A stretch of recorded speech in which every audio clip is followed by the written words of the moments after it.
we're live now. Okay, thank you so much.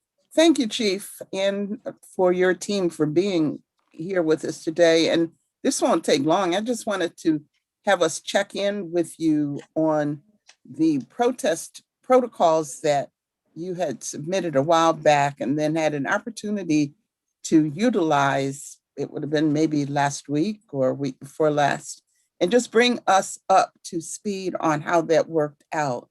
There were a number of strategies that you had indicated you all would be engaging. I'm talking about everything from the name, the number, instead of name badge, all of that. Can you tell me how all of that went?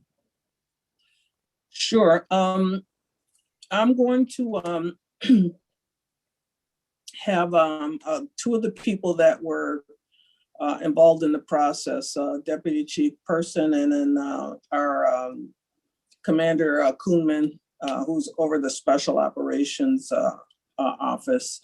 What we did do, I just wanted to mention quickly that we did have sort of a small opportunity to put it into place when we had a protest at the Clinton section office a few weeks ago. And so that was a bit of a test for us. And I was pleased with that outcome as well. And again, you know, there were strategies we focused on that were aimed at minimizing confrontation, because I'm a big proponent of prevention before it even gets to a certain point.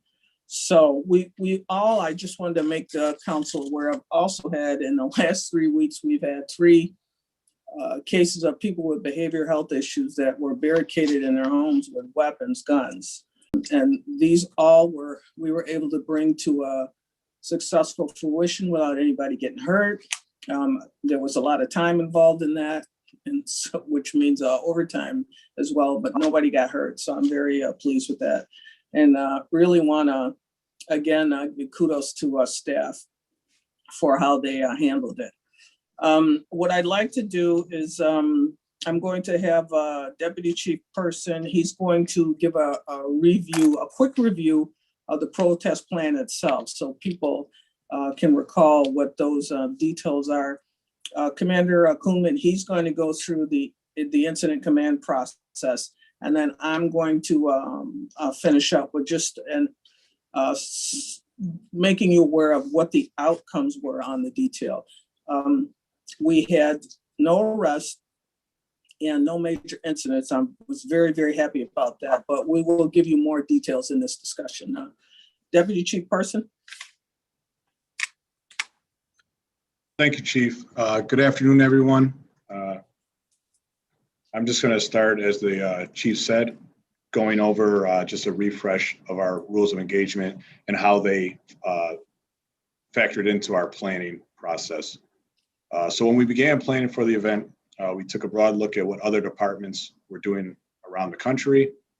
This helped us develop what our response would be to protests. Part of the planning allowed us to form the rules of engagement.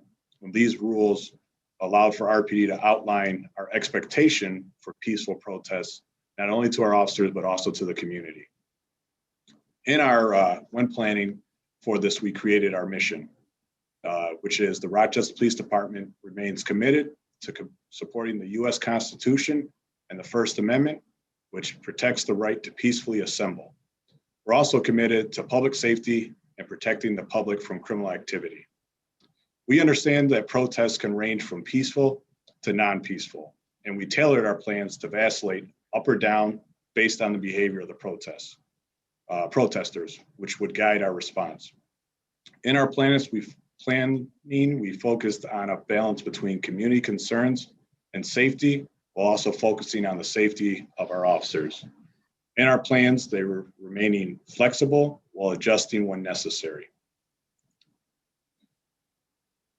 While planning, we created 3 levels to identify what response would be to protests. These levels are a tailored approach based on the actions of the protesters and the intelligence we received. And level 1, it's when protests are taking place that are peaceful. During these protest individuals are nonviolent and not committing crimes. This is the level that we stayed at for the entirety of the most recent event. During this level, there would be little interaction or no interaction from the police. In level 2, which is also a peaceful demonstration, where protesters are nonviolent, but possibly committing minor offenses. During this level, we plan to only deal with the specific individuals committing crimes, and when safe to do so, to allow peaceful demonstrations to continue. And level 3, we define as a riot. It's where violent behavior and felony criminal actions are taking place. Those actions are such as active rioting, looting, setting fires, and use of threats or violence.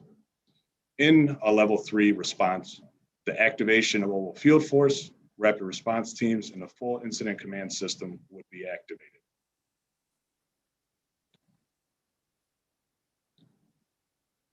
In preparation, we had briefings with our officers and supervisors every day. These leaders were instructed to reiterate that the RPD would emphasize patience, de-escalation, professionalism, and respect when dealing with the protest events. We met with community and partner agencies and discussed our plans and our emphasis for the response. We coordinated with our partner agencies, which was key, and our plan working effectively. That is the overview of the rules of engagement, and now I'm going to turn it over to Commander Kuhlman to speak about the ICS, or Incident Command System.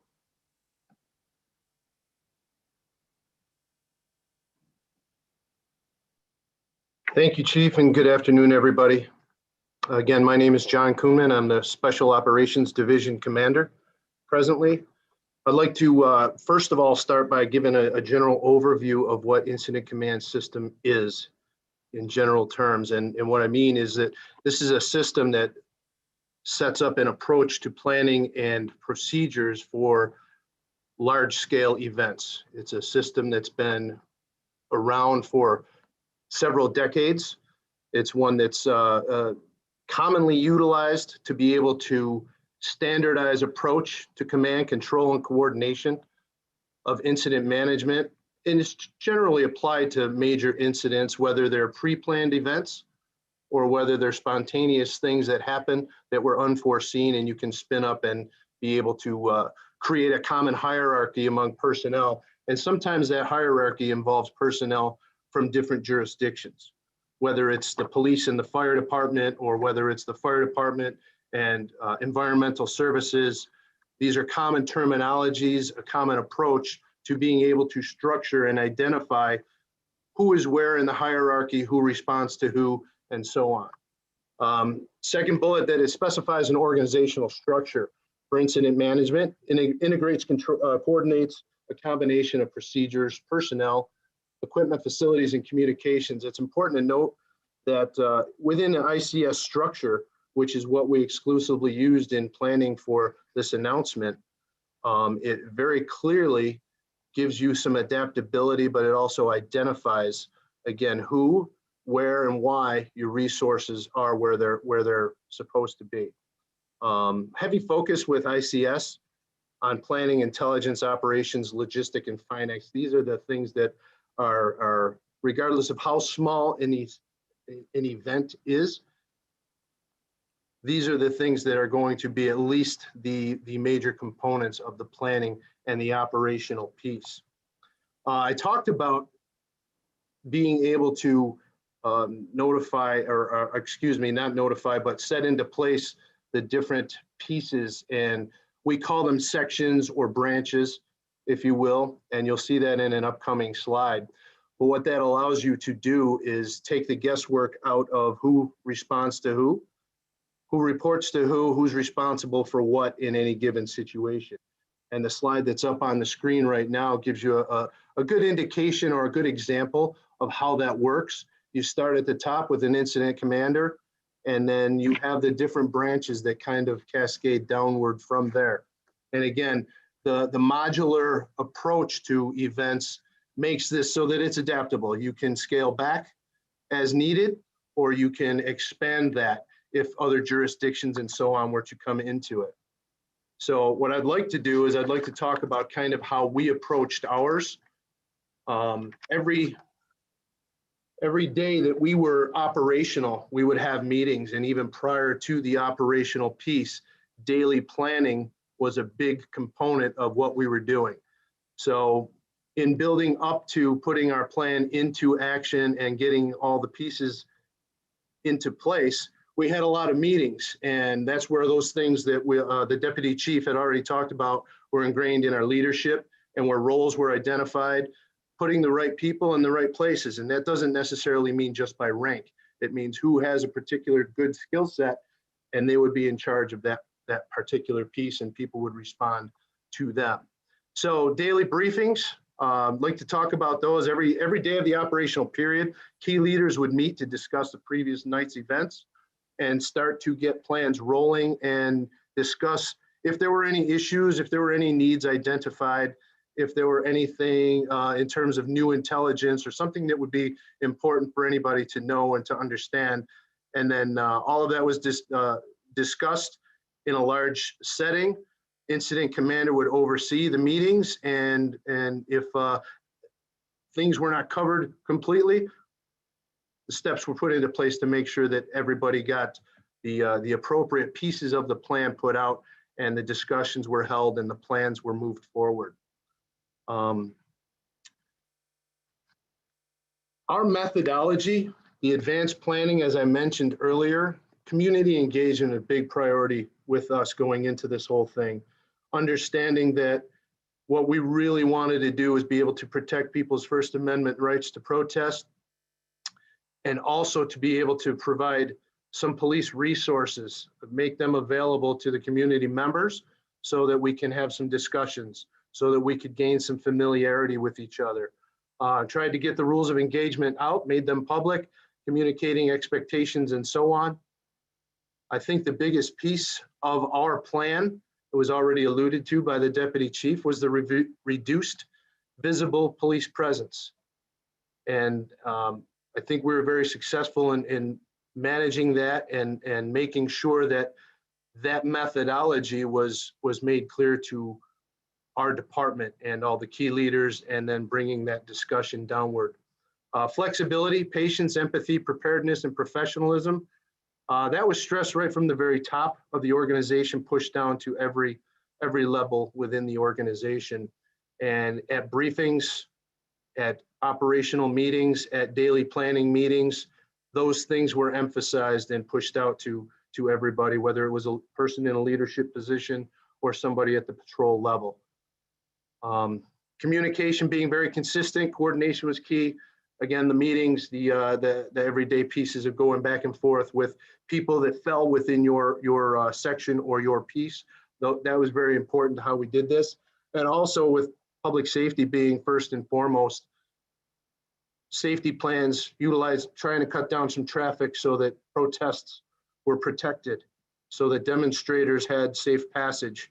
Also putting into place medical and fire plans so that if a need should arise, somebody needed to get medical or fire service, we had those communications open. We had plans into place, and I think that's an important piece to make sure we talk about. As far as community engagement team, the purpose of putting in a community engagement team into place is to try to establish rapport with our community members. And we wanted to do that so that demonstrations could be accomplished safely for everybody. Created a line of communication. Our community engagement team offered services, if we can be of assistance, and tried to provide organizers and community members with those lines of communication and an opportunity to reach out if there were any questions or if there was anything that we could provide. Staff from community affairs and hostage negotiation teams are really what comprised our community engagement teams. And again, engaging organizers. And what we really tried to do is get to people early on in the presentation, or in the demonstrations. Try to get our community engagement team out front so that we could have some conversations, build some familiarity, have people understand who they're talking to and what the purpose is, and so on. And then really the last piece here is that long-range plans moving forward. We realize that it doesn't end here, that long-range plans are going to include some listening sessions, bringing people to the table to have conversations about the things that are at issue.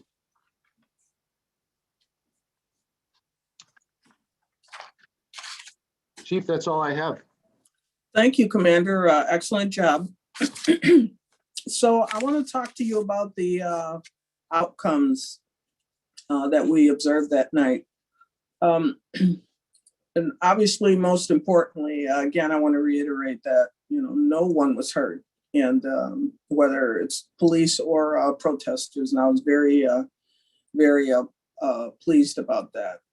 But along the lines of our plan, we had minimal protester and police contact. That's the way this process was set up, so that if there was minimal protester activity, there really should be little for us to do along those lines. That was our goal, and that's the process that played out that night. Again, there were no police injuries, no civilian or protester injuries. Very pleased about that. And we did not make any arrests that night. I just want to reiterate that again, that no arrests were made. In our plan, you'll note that we had instituted a process where munitions would be severely restricted and only utilized if there was a major threat to life or safety. And fortunately, that was not the case. We did not have to utilize any munitions. So again, that makes it all around a good a night or a good event. We did not see very much property destruction. There was some graffiti, and it was minimal. A little profanity, so I won't mention it for the meeting today. But other than that, we really saw no major issues. Next slide, please. On the outcomes on this process, additionally, we, as the commander had mentioned, and also the deputy chief, we really focused on increased communication, community awareness, and really trying to be as transparent as we could. So, for example, we did meet with various people, different groups. I would be out at certain community events and happen to be approached by someone who was a participant in last year's protest. And then that's how the conversation would develop. And then we would make plans to talk further outside of that meeting. And we're really able to connect with people and have some offline conversations about, some of the things they went through and experienced. And so it was, it was good to listen and hear what people had to say, some of the things they dealt with. And so that it wasn't just me, we had different people on staff, the ED, executive deputy chief, myself, some of our officers in community affairs. We all had these conversations and then came together and shared that information. And we did our best to put it to good use. The other thing I want to again mention is we put that plan out ahead of time, again, in the interest of transparency, but also we had to make it clear to people what expectations were. I mean, how could we get upset if we're not communicating what the expectations are? It just was a win-win all around as far as I was concerned, to let people know what to expect. And then, hold us accountable if we don't follow our own directives. So again, that was a win-win for me. There was no police canine utilized. I mentioned earlier in previous meetings that I'd had meetings with the state police and also with the chiefs from around the Monroe County, the Law Enforcement Council, it's called, and reiterated to them that I did not want canine, if in the event that they assisted us, some, it wasn't even necessarily likely that they might be coming into the city. But again, I wanted the communication. I want us to all be clear about what the expectations were and be on the same page. And they reiterated it was our city. They were there to support us. And if we didn't want canine there, that they weren't going to bring them. I also had offline meetings with the major from the state police, again, reiterating that, it's against our policy. And so I could not support another agency coming in and utilizing a canine to control protesters at all. They understood, agreed with that, sent me a letter outlining that we'd met. I sent him one, just so, we were clear about what the expectations were. So they were really great to work with. The state police handled the expressways. And again, I just can't thank them enough, because at a certain point, when protesters left that Child Street area, we were not expecting that. It was a surprise to us, but they elected to walk on the expressway in their protest march. And fortunately, I'm not sure how it happened, but nobody got hurt or struck by a vehicle. But the state police reacted so quickly. They utilized their experience in running expressways and were able to secure the area and ensure the protesters weren't injured. So again, I just want to thank them for their quick responses on that. We did use the ID numbering system for our staff. And again, what that involved was only those people assigned to the protest detail were assigned ID numbers that were affixed to their uniforms. If people were wearing helmets, then it was also affixed to their helmet. And those numbers identified them. Everyone had a different and distinct number, even me. I didn't bother with it. I just used my name tag. I don't think there's any point in people not knowing who I am. But we had a staff member that had everyone's number on a roster list. So we knew as long as the person had the number, we would be able to quickly determine who that was. And that went smoothly. We had no issues with that.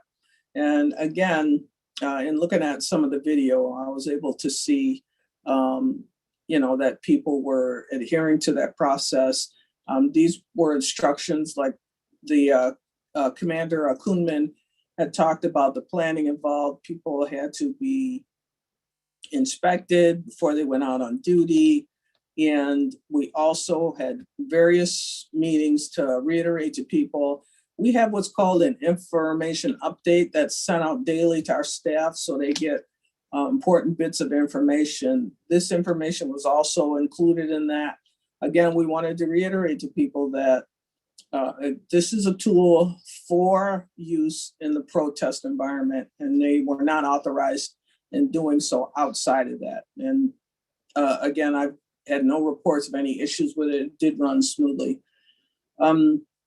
We did talk with our law enforcement partners, the Monroe County Sheriffs as well, and also AMR and the Rochester Fire Department. The Rochester Fire Department, I just want to kind of give them a little extra kudos in working with us behind the scenes to make sure through this incident command process that everything was properly prepared the way it should be. And they were just valuable partners in helping us prepare for this. They don't always necessarily get the credit because, when you're out there, you see the pictures in the video, you see law enforcement there, but certainly they were our planning partners from the very beginning. And so I want to thank them publicly again. Next slide, please. Thank you. On the activity itself, we had what we would guesstimate at around 250 people. What we had reiterated to people, to our staff, is that, people would be upset and angry, and that, where we could, we had to extend them some patience and grace. And I'm proud of the officers that did so, that were out there and did so. You know, the next few days, the numbers dropped down 75 to about 100. But there were some angry protesters, a little bit of cursing, some taunting and threats. And I just want to really thank the staff. They didn't react to it. They stayed calm. I'm sure it was tough, but they kept it together, and I'm really proud of them. Reiterating too, we used no munitions. There were no munitions utilized. Again, I'm happy about that, and that, you know, my feeling, and also the executive deputies, is we're lockstep on these things. Is that our best plan was to keep things to a level that we didn't even have to even consider looking at those kinds of options. And fortunately, for in this case, that worked out. I understand, you know, that there may be issues in the future, but we're certainly going to do our best to adhere to this. And again, while there were no physical confrontations that took place, you know, like I said, I was out there. We, you know, took a ride around, checked out some of the different areas, came over to Child Street. We observed the protesters coming down the expressway, and then getting back to the building. And then, you know, they were on their way a bit, and things. Now, this picture you're seeing now is the over on Child Street. And I wanted you to have a sense of what the officers were dealing with. This was a short span of time where they came outside on Child Street because there was some miscommunication here. The staff at first was trying to reach the community engagement team, and it was so loud they couldn't hear them. So there was some concern as to whether they were okay or not. They were fine. We just had some folks that had some difficulty hearing. So that's how we ended up with staff coming outside in this instance. But even though everything was okay and they weren't needed, I just wanted you to get a view of what they were dealing with and how well they maintained their patience and kept it together and didn't react to it. So again, there is some body-worn camera video, but the language was a little testy. So from some folks in the crowd, and you know, I don't know that it was appropriate for this meeting, but overall, sincerely, we really had a really great testing out of this process. So, like, while I can't guarantee things for the future, but this allowed us to see what we were capable of accomplishing when we change how we do business and our attention to detail, and, you know, dotting I's and crossing T's where we can. So in any event, that's it for our presentation part, and we welcome your questions if you have any. Thank you, Chief. That's very encouraging that seemed to have worked out well and uneventfully. I'm really, really glad to hear that. Are there any questions? Well, I've got one that relates to this. You know, the levels that you're talking about, Mhm. when the protesters are in the middle of the street and disrupting traffic, what is that? What does that consider? What level is that? They're not. We would consider that sort of a level 2, but not really. So, for example, level 2 is that there are minor crimes being committed, but no one's being hurt, and you know, interfering with traffic. You know, there may be some rules in the vehicle and traffic law about jaywalking or those types of things. Like, for example, pedestrians aren't allowed on the expressway. That's against the law. But state police showed some patience and just guided them so that nobody got hurt. And so that worked out very well. I was more concerned that people were going to get hit by cars, quite frankly. Yeah. But So it's more level one. There was something I was reading someplace about when it creates disorder and some, and I'm figuring, well, you know, when people are in the streets and the police figure that's creating disorder, does that ratchet it up? But I'm glad to hear you say that. yeah, I mean, you know, if people are there, I mean, you know, here's the interesting thing about policing. We can enact all kinds of rules, but we'll never get away from, at some point, we have to use our discretion and judgment. It's just a reality. It's something we're going to have to do. So we have to be good at that. So even though, like you said, sure, that might be causing some issues, but if the whole point is people are there to protest and talk about how displeased they were with certain decisions or issues or laws, then we have to expect a little bit of that. So I would hope we would be patient enough so that we don't react unless absolutely necessary. Thank you. Councilmember Lupian and then Councilmember Melendez. Hi, thank you. I definitely do have to say there was such a marked difference between the protests in September to what happened last week. And I appreciate the different tactics used, especially on the highway. That was, you know, giving them a channel to walk through safely was very different than how that was handled before. And I think the entire night went pretty smoothly until protesters walked up the steps to the jail. And I think I certainly didn't understand the difference, and I don't think many of them did either, but that now transitioned to the sheriff's department. And they had a different way of responding. And I'm wondering, you know, what was the communication beforehand? Were there any agreements about how they would respond versus, you know, your planned response? We were very open in communicating to them, sharing our plan. We went out to the Criminal Justice Training Center. We did a presentation to all law enforcement in the county. So they, you know, we made them aware of that information. Now, in this case, which to me it was still helpful in that it was fortunate that you were comfortable reaching out to me.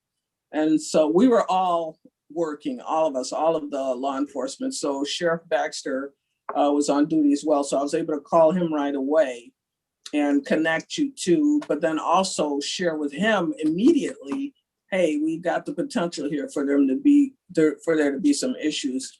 And so that he could call his people and make sure he got on top of it. So I think that communication still worked out, so to speak, but, you know, obviously I have limited control over, you know, another agency, but I would hope that we would do our best to try to work together and kind of stay on the same page. So.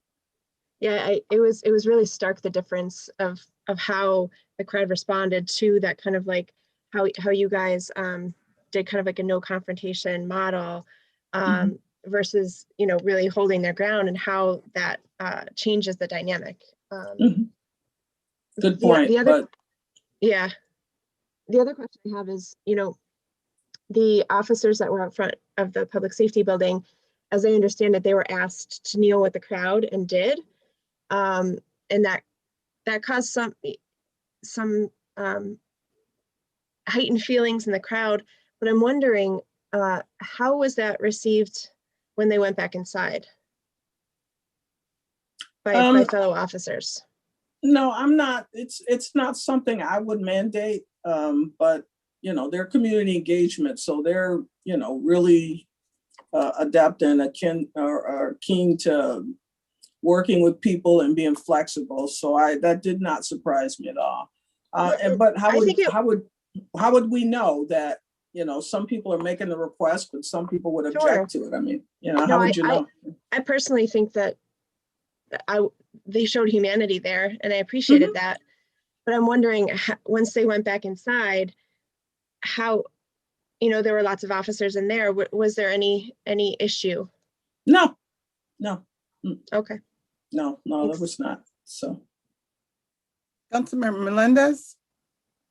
if I could also mention, just for everyone here, is that, again, we were pushing towards minimal confrontation. So while we did have some people in the building, officers in the building, what I was happy to see is, they were sitting and kidding around and joking with each other. They weren't on at this high alert mentality. So I mean that, it's said a lot for the process, I think. But Madam President, I'm sorry. No, quite all right. Quite all right. Thank you. Councilmember Melendez? Yes, thanks, Madam President. First and foremost, Chief, I greatly appreciate the update. Kudos to the command staff too for your leadership and pulling this back and really doing a lot of listening. I know that there was a lot of I've seen Moses around the community listening to a lot of people on this very issue. So I just want to say that first and foremost. My questions are around, it seems like there were some lessons learned here. And experiences that RPD has gained through this community listening, and then also through the implementation of the recent responses. And I'm wondering, and you may not have the answer today, but I'm wondering if an evaluation of these things can be, if you can do some more of that and think about maybe what are you willing, or what is RPD willing to institute in general orders of the department, and maybe where are some areas that you're still uncertain about, if council can get a sense of where you're at with this after implementing the strategies. Certainly, I can share with you that we're literally already revamping policies, stressing the de-escalation and updates to the extent that we have best practice, the most to date policies on this sort of thing. So they're in draft format, and but we're expediting getting that out and put in place. So I expect to get reported back to you on those things as well. And but it shouldn't be that long enough. Okay, and a follow-up to that is with respect to continuing the lines of communication. Not specific to this issue, but thinking about protesting in general and into the future. I think that the rules of engagement piece is a great first step. I think that we can continue to work collaboratively to further define them. And I'm also wondering if there's an opportunity to have some dialogue in the community about how protesters can help with monitoring these protests as they occur. I would love to. I think that's an excellent idea. I would love to. Okay, great. Thank you. Councilmember Gruber? Thank you. Thanks, Chief. Thanks for the presentation. I'm curious about if there was any strategy beforehand about staffing for the department. Obviously, with the new tactics and strategies that you and your team have implemented, in particular related to not receiving protests with large groups of patrol. What did that mean in terms of staffing? Did you leave numbers lower than previously? Did you have people on call? Were people in the PSB? I'm just wondering what kind of strategies you took there. Yeah, we did have staff in place. We just kept them out of sight because we just, even though we, plan for the worst, but, hope for the best. And my staff can tell you that we voluntarily, but we got together in the conference room and came together as a command staff and prayed for the safety of our city. I mean, we just wanted to see the best outcomes here. So So for example, at the PSB, you've seen how we had the barricades up. Well, we had staff inside the building, but out of sight. And so you did have a point where some people came over to barricades because they wanted to come right up to the door, but you know, there was no harm done there. They just came across the roadway to the front of the building, and there was just at that point nothing for us to do still. I mean, that was something we just didn't need to react to. So we were prepared, but certainly we were only gonna use whatever resources or staffing that we absolutely had to. But we were prepared with staffing up. And were there, I mean, how, I guess my question is, how will you extrapolate lessons from that? I mean, is there, if there's more protests tomorrow, and let's hope there's no reason for there to be, but what does it mean in terms of staffing patterns for you? Is it kind of be the same thing, just kind of continue to have a significant amount of staff just not be visible in PSB, or if there's any type of continued efficacy of this plan, is it just to keep less people on duty for these types of events? No, one of the I think important lessons learned here is that we monitor by talking to people and keeping those communication lines open. You get a sense of not just, you'll know that they're protests, but you also get a sense or feedback as to what the expectations are. And so what we do is try to plan around that. So let's say, for example, there's a protest plan, and from what we can see, the feedback we're getting from people is that you're looking at 30 people. Then we would plan for that. And then, but it also, what's important here is that you also have to take the totality of the circumstances and look at everything in full context. So in some instances, there was a prayer protest vigil. And so, you know, and then we had a weather change, and that we knew that would definitely impact the attendance, and it did. So, I mean, all of these things, you know, have some bearing on it. And so we have to try to be prepared, but, you know, obviously we don't want to over prepare. You don't want to have 10 protesters out there and 30 police officers. I mean, you just wouldn't want to do that. So it's always an assessment, and we may get on the mark on it, or sometimes we may be a bit off the mark. It just, there are just different things that come into play that have an impact as to what kind of presence needs to be there. And we just have to try to work with that and do the best we can. Thanks. I'll just ask one last question, President Scott, and it's related. In terms of this idea of restraint, I think that RPD showed a considerable amount of restraint, as you said, in very I'm sure what were very difficult circumstances.